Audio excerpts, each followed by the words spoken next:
Praise the lord. ఈరోజు వాక్య భాగం కీర్తనల గ్రంథం 25వ అధ్యాయం 12వ వచనం. యెహోవా యందు భయభక్తులు గలవాడెవడో వాడు కోరుకొనవలసిన మార్గమును ఆయన వానికి బోధించును. ఈరోజు ఈ వాక్య భాగం ద్వారా దేవుడు మనతో మాట్లాడుతూ ఉన్నారు. కీర్తనాకారుడు చాలా అనుభవంతో ఈ వచనాన్ని రాస్తా ఉన్నాడు. దావీదు రాసిన కీర్తనగా మనం ఈ 25వ కీర్తనను చూడొచ్చు.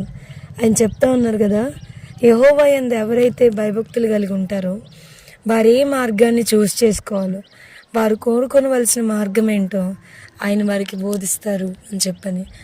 If you are in a confusion, ఒకవేళ ఈ వాక్యాన్ని వింటూ ఏ చాయిస్ తీసుకోవాలో, ఏ మార్గాన్ని ఎంచుకోవాలో, ఎటువైపు వెళ్ళాలో తెలియకుండా గనక ఈ వాక్యాన్ని మీరు వింటూ ఉంటే ప్రభు మీతో మాట్లాడుతూ ఉన్నాడు.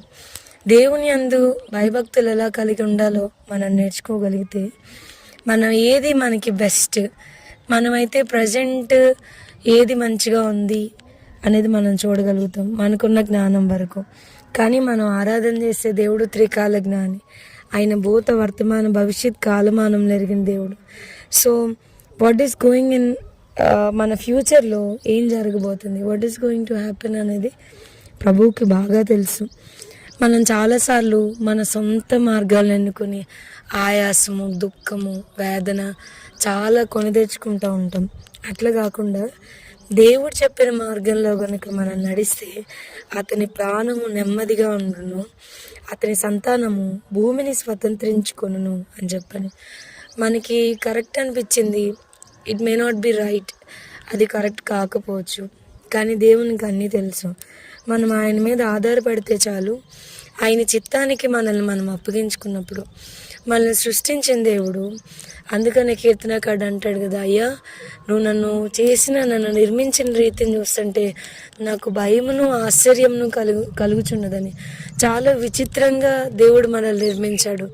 వీఆర్ యూనిక్, చాలా స్పెషల్గా. మన ఇయర్ షేప్ కానీ మన ఐరిస్ కానీ ఎవరికి కూడా మ్యాచ్ అవ్వదు కదా, అంత ప్రత్యేకంగా దేవుడు మనల్ని చేసుకున్నాడు. సో ప్రత్యేకంగా మనల్ని నిర్మించుకున్న దేవునికి మన పట్ల ప్రత్యేకమైన ప్రణాళికలు కూడా ఉన్నాయి. ఆ చిత్తానికి మనల్ని మనం అప్పగించుకుంటే మన రిమైనింగ్ లైఫ్ ఆయాసంగా, దుఃఖంగా, చాలా వేదన పడుతూ మనం ముందుకెళ్లాల్సిన అవసరం లేదు. మన ప్రాణం నెమ్మదిగా ఉండాలి, మనం సంతోషంగా ఉండాలి అని అనుకుంటే ఉత్తమమును, అనుకూలమును, సంపూర్ణమైన దేవుని చిత్తం ఏంటో ఆయన పాదాల దగ్గర కూర్చుని ఆయన అడగాలి. బైబిల్ చెప్తా ఉంది కదా, నీ దేవుడు ఎవరు, హూ ఈజ్ యువర్ గాడ్ అని అడిగితే ఆయన ఆలోచనకర్త అని చెప్పని. ఆశ్చర్యకరుడు, ఆలోచనకర్త, నిత్యుడగు తండ్రి, సమాధానకు అధిపతి అని చెప్పని. సో ఆలోచనకర్త, వాక్యం కూడా చెప్తుంది ఆలోచనకర్తలు అనేకులుండుట రక్షణకరము. సో దేవుడు మనకు ఆలోచనకర్తగా ఉండి మనకి ఆలోచన ఇచ్చి ఆయన గైడెన్స్ ఇచ్చి మనల్ని నడిపించడానికి ఇష్టపడతా ఉన్నాడు.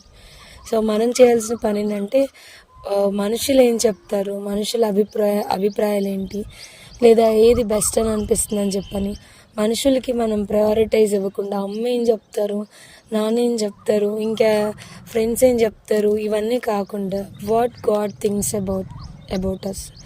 మనల్ని సృష్టించిన దేవుడు మనల్ని ఎందుకోసం మనల్ని నిర్మించాడు, ఆయన ఆలోచనలు ఏంటి అనేది మనం ఆలోచించి ఆయన చిత్తానికి మనల్ని మనం అప్పగించుకుంటే చాలు. దేవుడు మన ప్రాణం మనం నెమ్మదిగా ఉండేలాగా, మనకి మాత్రమే కాదు ఆయన చిత్తానికి మనం అప్పగించుకుంటే అతని సంతానము భూమిని స్వతంత్రించుకొనును. మన నెక్స్ట్ జనరేషన్కి కూడా, నెక్స్ట్ తరానికి కూడా మనం ఆశీర్వాదకారకంగా ఉండొచ్చు. మనం దేవుని మార్గం ఏంటో తెలుసుకొని ఆ మార్గానికి మనం ఇదే చూపిస్తే. సో దేవుని పాదాల దగ్గర కూర్చుందాం, ఆయన ఏ మార్గం చెప్తే ఆ మార్గానికి విధేయులమవుదాం. దేవుడు అలాంటి ఉన్నతమైన భాగ్యాన్ని మనందరికీ దయచేయను గాక. ప్రార్థన చేసుకుందాం. ప్రభువా, ఈరోజు వాక్య భాగం ద్వారా మీరు మాతో మాట్లాడినందుకు వందనాలు. వాక్యం వింటున్న మా ప్రియులైన వారిని అందరినీ దీవించండి. మీ చిత్తానికి వారిని వారు అప్పగించుకోవడం ఎట్లనో నేర్పించమని కీర్తనకారుడు ప్రార్థన చేసినట్లుగా, దేవా నీ చిత్తానుసారంగా ప్రవర్తించటకు నాకు నేర్పుము అన్నట్లుగా ప్రభువా, దేవా ఆకాశం గతించిపోయినా, భూమి గతించిపోయినా నీ చిత్తానుసారంగా నెరవేర్చేవాడు నిరంతరము నిలిచినని చెప్తూ వచ్చారు. అలాంటి భాగ్యాన్ని వాక్యం వింటున్న ప్రతి ఒక్కరికి దయచేయమని యేసునామమున అడిగి వేడుకొంచున్నాం తండ్రి. Amen. God bless you and have a blessed day.